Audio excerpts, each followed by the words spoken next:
Buenas tardes, hoy estamos en el programa El Cuarto de Hora con el cirujano plástico en Medellín. Esta tarde estamos con el doctor Jairo Alberto Patarroyo, cirujano plástico de la Universidad de Antioquia, y vamos a hablar con él un poco sobre la cirugía mamaria. Buenas tardes, doctor Patarroyo. Sí, muy buenas tardes.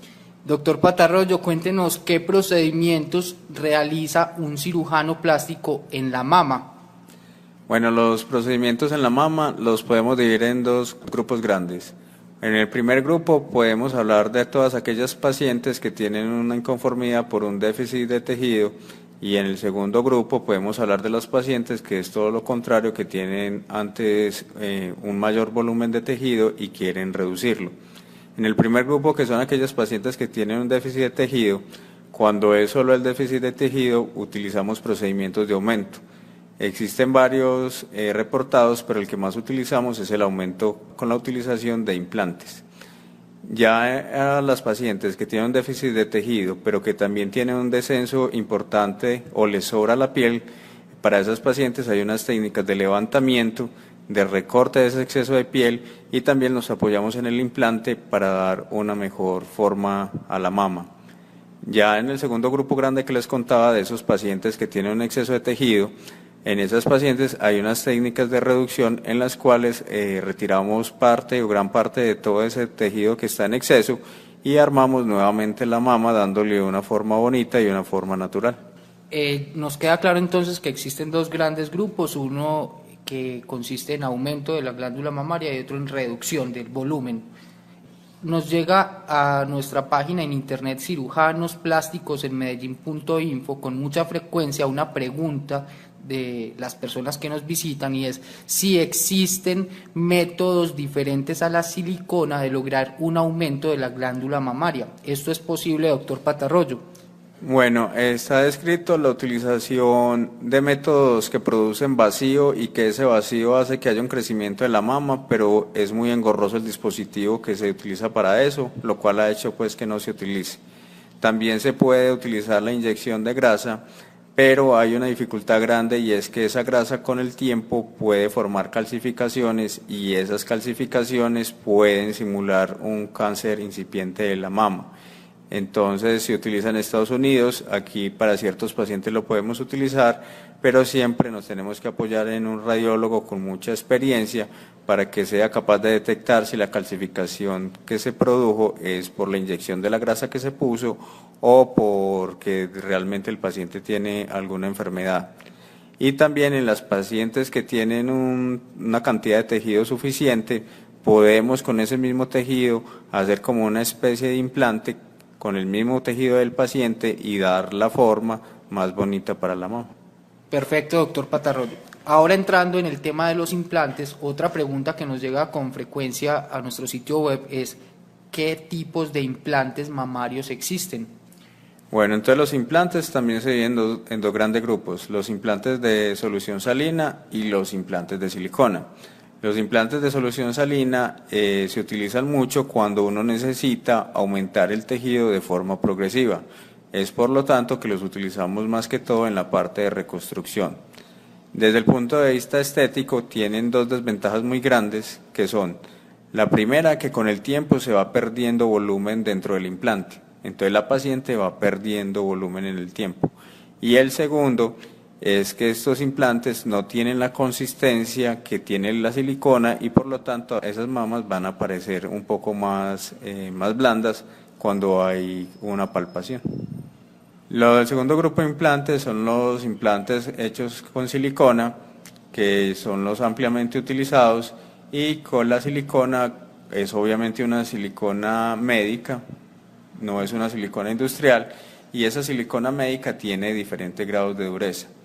Entonces el implante va a tener una estructura externa o una capa, que la mayor parte de las veces utilizamos una capa rugosa que le da la capacidad al implante de interactuar mejor con el cuerpo, y también disminuye la aparición de la famosa contractura capsular o encapsulamiento que se conoce comúnmente en la calle.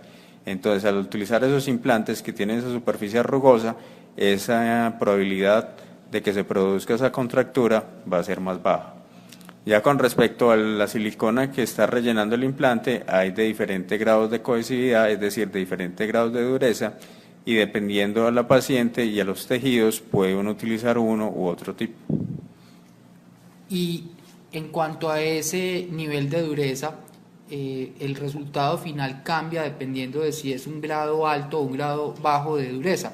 Sí, en las mamas casi siempre preferimos implantes de alta densidad, pero también dependiendo de las características del paciente, sobre todo de los tejidos, de la piel y de la mama, uno puede en ocasiones utilizar algún otro tipo de densidad. Bueno, doctor Patarroyo, ahora, ¿qué tal si hablamos acerca de qué características debe tener un buen implante mamario? Bueno, los implantes que utilizamos actualmente son principalmente de Europa, de Francia y de Estados Unidos. Cada país tiene unos organismos de salud que regulan y vigilan que estos implantes estén fabricados de forma adecuada.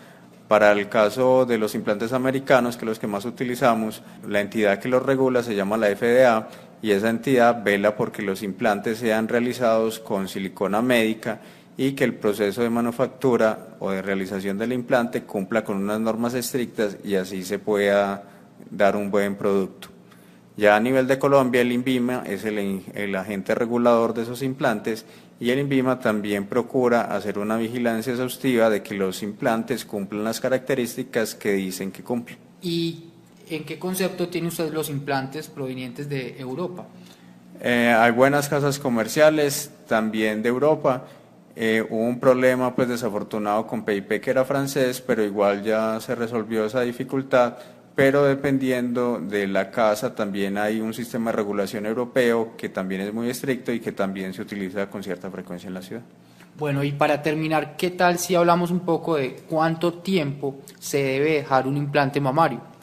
Las casas comerciales casi que pudieran garantizar que el implante que ellos diseñan tienen una garantía a largo plazo, pero estos mismos entes reguladores que estamos hablando sugieren o proponen que la vida útil de un implante sea alrededor de 5 años.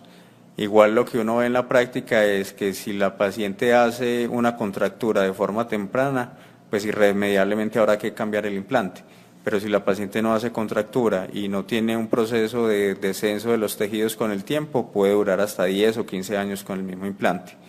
Igual en la medida en que las pacientes van teniendo embarazos, van teniendo lactancia y van pasando los años, pues la mama también va a sufrir los cambios producto del envejecimiento y esos cambios producto del envejecimiento van a hacer que requieran de técnicas diferentes y también que requieran en cierto punto cambiar del implante que ya tiene.